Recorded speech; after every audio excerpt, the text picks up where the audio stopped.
Hello everyone, welcome to my channel. So today we are talking about the MCQ question of stepper motor, which is the second unit of your special electrical machine. So let's start one by one. So here is your first question. How does a stepper motor move? मतलब stepper motor कैसे move करता है। पहला option है electrical pulse की वजह से, दूसरा कंटिन्यूअस अप्लाइड वोल्टेज की वजह से, तीसरा ऑप्शन है alternate from A and B and none of these may be they will given. तो देखिए स्टेपर मोटर ना नाम से समझ में आ रहा है कि एक ऐसा मोटर होगा जो स्टेप बाय स्टेप मूव करेगा, यानी कॉन्टिन्यूअस रोटेशन नहीं होगा उसमें, वो एक एक स्टेप में रोटेशन होगा। तो स्टेप में रोटेशन करने के का मतलब हुआ कि जो उसको इनपुट आएगा वो भी क्या आएगा, पल्स के फॉर्म में आएगा, कॉन्टिन्यूअस नहीं आएगा। क्योंकि अगर आप देते हो कॉन्टिन्यूअस वोल्टेज अगर आप अप्लाई करते हो तो कॉन्टिन्यूअस रोटेशन होना चाहिए ना, लेकिन अगर स्टेप में रोटेशन कराना है तो आपको पल्स देना पड़ेगा। तो ऑप्शन ए जो होगा वो करेक्ट ऑप्शन होगा। सेकेंड क्वेश्चन देखते हैं। A pulse can be produce by which means, जो पल्स होता है वो कैसे प्रोड्यूस होता है ना, स्टेपर मोटर जो आप पल्स देते हो वो कैसे प्रोड्यूस होता है। तो ऑप्शन ए है माइक्रो प्रोसेसर से, टाइमिंग लॉजिक से, टॉगल स्विच से। तो देखिए आपको पल्स प्रोड्यूस कराना है ना, आपका सिंपल सा टारगेट है पल्स को प्रोड्यूस कराना। तो देखिए टॉगल स्विच, जैसे आप स्टेपर मोटर फॉर एग्जांपल अगर 3 फेज का है, ए बी सी है, तो तीनों फेज में आप एक एक स्विच लगा के आप कर सकते हो। टाइमिंग लॉजिक से आप लॉजिक लगा सकते हो कि इतने टाइम तक ए स्विच ऑन हो, इतने टाइम के बाद बी स्विच ऑन हो, इतने टाइम के बाद सी स्विच ऑन हो, या माइक्रो प्रोसेसर पे आप प्रोग्रामिंग करके ये कर सकते हो। तो ये तीनों ऑप्शन आपका जो है वो सही होगा पल्स प्रोड्यूस करने के लिए। ये तीनों तरीके हैं जिससे आप पल्स को प्रोड्यूस कर सकते हैं। थर्ड क्वेश्चन है which of the following is not a type of stepper motor, इसमें से कौन है जो स्टेपर मोटर का टाइप नहीं है। तो वेरिएबल रिलेक्टेंस, तो आपने पढ़ा ही है वेरिएबल रिलेक्टेंस स्टेपर मोटर, तो पहला तो है। दूसरा हाइब्रिड स्टेपर मोटर, और तीसरा मैग्नेटिक स्टेपर मोटर। तो आपके सिलेबस में क्या था, परमानेंट मैग्नेटिक स्टेपर मोटर। तो परमानेंट मैग्नेटिक स्टेपर मोटर को ही मैग्नेट स्टेपर मोटर बोलते हैं। यानी ये तीनों जो है आपने पढ़ रखा है। इसका मतलब जो फोर्थ ऑप्शन होगा वो सही होगा। लेड स्क्रू जो मोटर इन्होंने दिया है वो जो है होगा वो स्टेपर मोटर का टाइप नहीं होगा। तो फोर्थ क्वेश्चन देखते हैं which of the following is not a component of stepper motor, इसमें से कौन होगा जो स्टेपर मोटर का कंपोनेंट नहीं है। तो आपके पास ऑप्शन है winding, rotor and stator, commutator, brushes. देखो स्टेपर मोटर है ना, स्टेपर मोटर में क्या क्या होगा, कभी भी ब्रश और कम्यूटेशन की असेंबली नहीं लगाई जाती है स्टेपर मोटर में। आप बाहर से क्या देते हो, अलग अलग फेज पे सप्लाई देते हो। तो सी और डी दोनों ऑप्शन सही है, और अगर फाइनली आप देखोगे तो इसका जो है ई ऑप्शन जो होगा वो सही ऑप्शन होगा। फिफ्थ क्वेश्चन है what is the difference between the full step and half step, full step और हाफ स्टेप में क्या डिफरेंस होता है। तो देखिए इसका डी ऑप्शन सही है, half step offer better resolution. देखिए स्टेप साइज जितनी कम होगी रिजोल्यूशन उतना ही ज्यादा होगा। आपने देखा है अगर आपका स्टेप एंगल कम होगा तो उतना ही ज्यादा रिजोल्यूशन होगा। अगर 4 स्टेप में रोटेशन होता है तो एक रोटेशन 90 डिग्री का होगा। फॉर एग्जांपल अगर वो 8 स्टेप में रोटेट करता है तो 360 डिवाइड बाई 8 होगा उसका स्टेप एंगल। तो इस तरह से आप देख रहे हो कि अगर हाफ स्टेप होगा तो रिजोल्यूशन ज्यादा होगा। बाकी तीनों देख लेते हैं कैसे गलत है। ये ऑप्शन क्या कह रहा है, in full step 2 phase are on and in half step only 1 phase is on. ऐसा नहीं है, वो हमें ये डिपेंड करता है कि नंबर ऑफ टिथ कितने हैं, और उसके बाद ये फेज किस फेज को ऑन कर रहे हैं, दोनों पे डिपेंड करता है। तो बस केवल ये नहीं है कि किसी हाफ स्टेप को ऑन करने के लिए एक फेज को ऑन किए और फुल को के लिए 2 को ऑन किए, ऐसा नहीं है ना। बल्कि फुल स्टेप के लिए आप इसका अपोजिट आप कर सकते हो कि फुल स्टेप के लिए आप एक फेज को ऑन करो, हाफ स्टेप के लिए 2 फेज को ऑन करो। हमने थ्योरी में पढ़ा है कि वो कैसे बीच में अलाइन हो जाता है। बी ऑप्शन है मोर resonance is evident in half step, नहीं ऐसा नहीं है, कोई रेजोनेंस का इस तरह का इम्पैक्ट नहीं आता हाफ स्टेप में। और सी ऑप्शन है more power required for full step, power जो भी रिक्वायर्ड होगी वो तो लोड पे डिपेंड करेगा। तो ये भी बहुत अप्रोप्रिएट ऑप्शन नहीं है, तो इसीलिए डी ऑप्शन सही है कि half step offer for better resolution.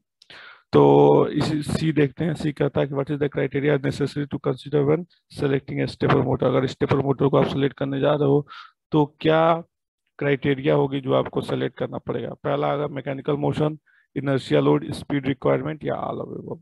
तो देखिए स्टेपर मोटर को जब आप देखने जा रहे हो तो आपको मैकेनिकल मोशन को भी कंसीडर करना पड़ेगा कि जो मोशन है वो कितने डिग्री पे होगा, कितने एंगल तक होगा, या 360 तो नहीं हो रहा होगा, कितने एंगल तक मूव कराना हमें। दूसरा लोड कितना है और किस स्पीड से आपको रोटेट कराना है। तो ये सारे कंसिडरेशन हमें करने पड़ेंगे। इसका मतलब हुआ कि हमारा जो होगा इसका ऑप्शन जो होगा वो 6 जो होगा वो करेक्ट ऑप्शन होगा। तो नेक्स्ट हम देखते हैं 7 नंबर क्वेश्चन। 7 नंबर का था व्हाट इज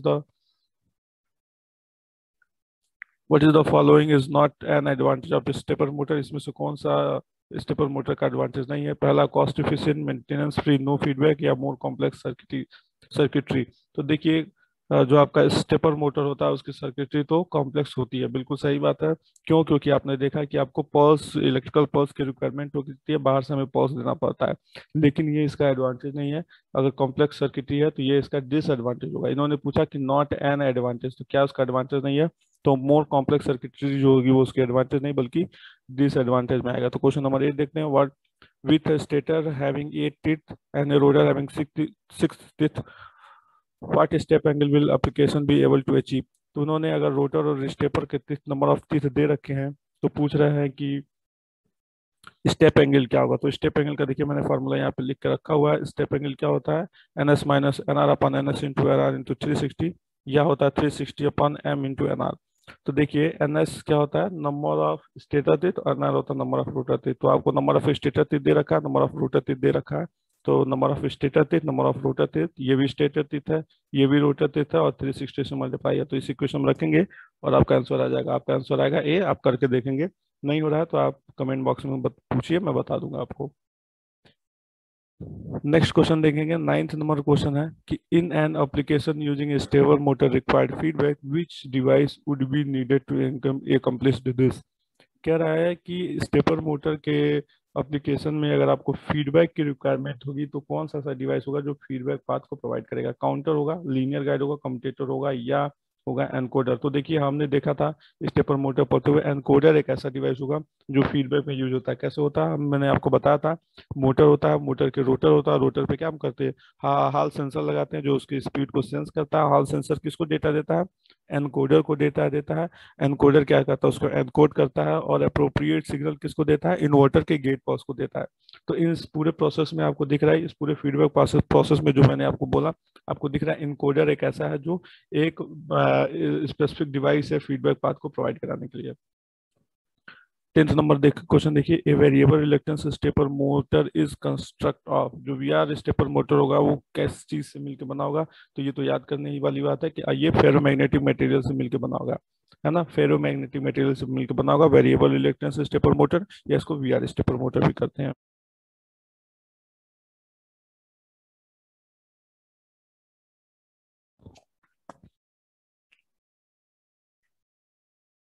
तो चलिए 11 नंबर क्वेश्चन देख लेते हैं। In a three stack 12:8 pole VR motor, the rotor pole pitch is। तो देखिए जब भी आपसे कहा गया कि वीआर मोटर, तो एक ही चीज होता है VR motor, VR stepper motor, या वेरिएबल रिलक्टेंस स्टेपर मोटर, एक ही चीज होता है, तो आप कंफ्यूज नहीं होंगे। तो इन्होंने कहा कि 12:8 वीआर मोटर दिया। इस बात का ये मतलब होता है कि जो 12 है वो नंबर ऑफ स्टेटर टीथ है और 8 जो है वो नंबर ऑफ रोटर टीथ है। इस बात को याद रखेंगे। कह रहा है कि रोटर पोल पिच की वैल्यू क्या होगी। तो देखिए रोटर पोल पिच के मैंने फॉर्मूला लिख रखा है 360 डिवाइड बाई एन आर। आप इस फॉर्मूले में रखेंगे, आपका ऑप्शन आ जाएगा, ऑप्शन सी इज करेक्ट। आप चेक कर लेंगे इसको।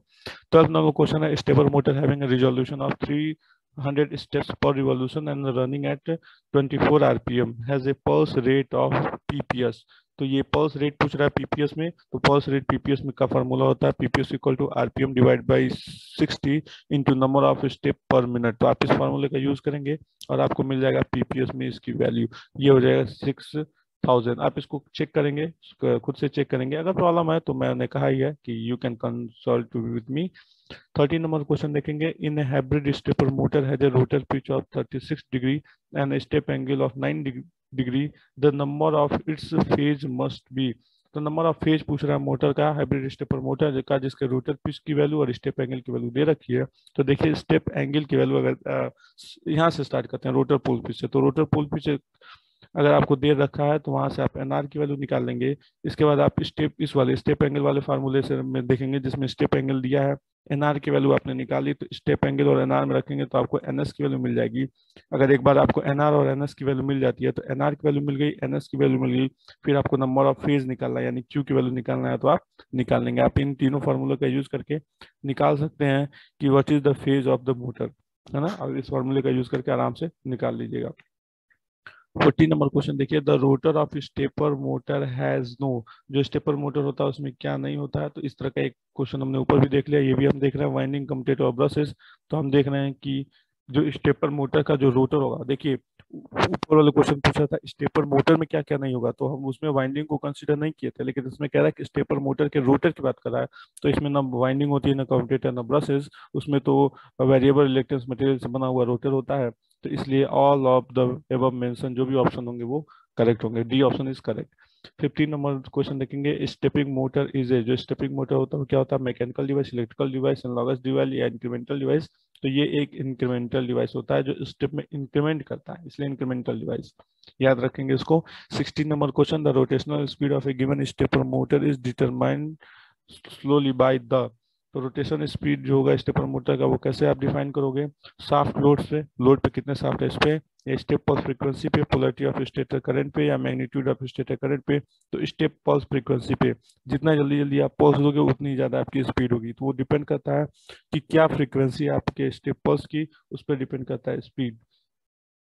नेक्स्ट क्वेश्चन देखिए, which of the following phase switching sequence is responsible for half step operation of A VR step motor. तो अगर आपको हाफ ऑपरेशन कराना है तो क्या होगा, तो देखिए ये तो हाफ ऑपरेशन ऑपरेशन के लिए नहीं होगा, ABCA होगा या ACBA, ये फुल स्टेप के लिए यूज करेंगे ये दोनों ऑप्शन, ABCA या ACBA, ठीक है ना।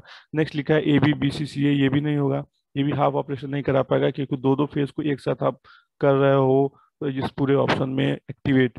तो डी ऑप्शन देखिए, इसमें सबसे पहले फेज ए को किया, फिर दो फेज को किया, फिर एक फेज को किया, फिर दो फेज को किया।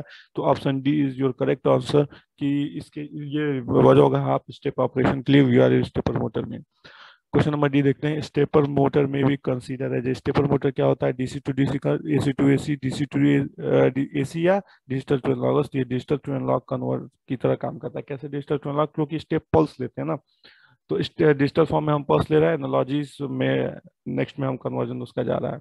19 नंबर क्वेश्चन देखेंगे, 19 नंबर क्वेश्चन समहाउ पहले की तरह है, कह रहा है what is the step angle of permanent magnet stepper motor having 8 pole and 4 rotor. तो 8 और 4 के लिए क्या होगा, तो आपको एनएस की वैल्यू दी है, एनआर की वैल्यू दी है, आप स्टेप एंगल इस फार्मूले से निकाल सकते हैं। इसका ऑप्शन जो होगा वो बी ऑप्शन करेक्ट है, आप देख पा रहे हैं इसका बी ऑप्शन करेक्ट है। नेक्स्ट क्वेश्चन देखेंगे, the rotor of stepper motor है, जो रोटर होगा ऑफ स्टेपर मोटर क्या नहीं होगा, ये तो रिपीटेड क्वेश्चन हो गया, इसका ऑप्शन आपको पता ही है, डी ऑप्शन इसका करेक्ट होगा। तो इसी के साथ आप देख लेते हैं question number D, sorry question number 21। Question number 21 में कहता है rotational speed of A given stepper motor is determined slowly by the, किस बात पे डिपेंड करता है, तो ये स्टेप फ्रीक्वेंसी पे, ये भी रिपीट हो गया।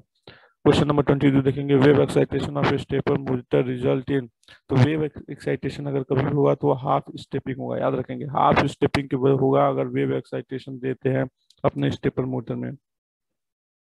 नेक्स्ट क्वेश्चन देखते हैं 23 नंबर, और torque exerted by the rotor magnetic field of a permanent magnet stepping motor with unexcited motor is called as, आप क्या उसको बोलते हैं, उसको रिलक्टेंस बोलेंगे, डिटेक्ट बोलेंगे, होल्डिंग बोलेंगे। तो ये आपको पता है, थ्योरी बताई गई, इसको डिटेक्ट या होल्डिंग दोनों बोलेंगे। तो इस तरह फाइनली आप देखेंगे तो ऑप्शन डी जो होगा वो करेक्ट ऑप्शन होगा।